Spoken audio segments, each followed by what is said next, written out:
I work as a consultant with lots of different companies across the whole financial sector, so just picking a few is hard. But I think one of the themes that runs through a lot of the interactions I have with clients and wider industry is the agenda on sustainable finance. It's being covered in one of the sessions today at the conference, involving a huge amount of effort across the whole of the financial sector with a very ambitious agenda, and it has the potential to do an enormous amount of good for the environment, for the economy, for society. The only challenge, of course, is how to do it in a way that accommodates all the supply side issues, the buy side, demand side issues, and also works with the grain of existing best practices that are out there in the markets currently. It's a long-term project, and I know it's been broken up into different pieces and there's been some progress, but I think that will be one of the central pillars of the financial regulatory agenda. The important thing is that it's done in a holistic way, and that all the elements of the value chain are taken into consideration. That's something that comes up a lot. Other things that are clearly of great importance are the whole digital agenda, how data can be used and accessed, how that will inform the approach to artificial intelligence and big data.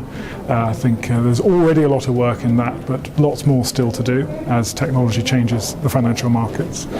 And then importantly, the consumer experience, and I think that's also quite linked into the digital side and digital developments.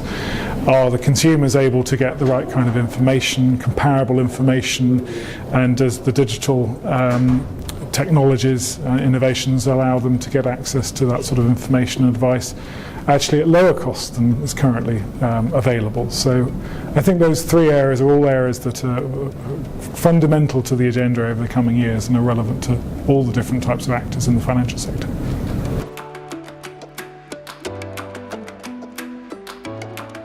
It's probably the Brexit issue. It's probably the area of greatest concern because of the impact that has on current policy making. It's a huge undertaking that needs to be done at the same time as the EU is trying to look for ways to become more competitive internationally, has a lot of challenges domestically. So to have that in the background with us, enormous challenge, and really how will that operate? How will the UK and the EU cooperate, share information on financial markets policy? It's be hard to expect that European policy would be the same when it's 27 as opposed to 28. The interests will clearly diverge. Probably one of the areas where they'll diverge most evidently is on simply the timing of initiatives. A lot of the issues that the UK and the EU will need to deal with will probably be similar. It's just will they be dealt with at the same time frame, and I think that could create quite a lot of difficulties. But I think we have to remain optimistic that we'll get through this process.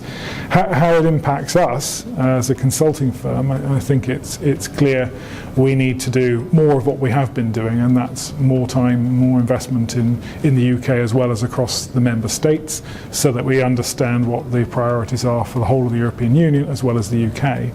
Because to understand what's happening in the EU financial markets, you have to think about what's happening in the rest of the world, and the UK will be a key part of that. And vice versa, when thinking about what the UK might do on particular issues, you need to really understand what's happening in Brussels and across Europe. So it's a challenge, it's one we're preparing for. I think it's a shared challenge. We see all our clients are mobilising themselves for operating in this new environment.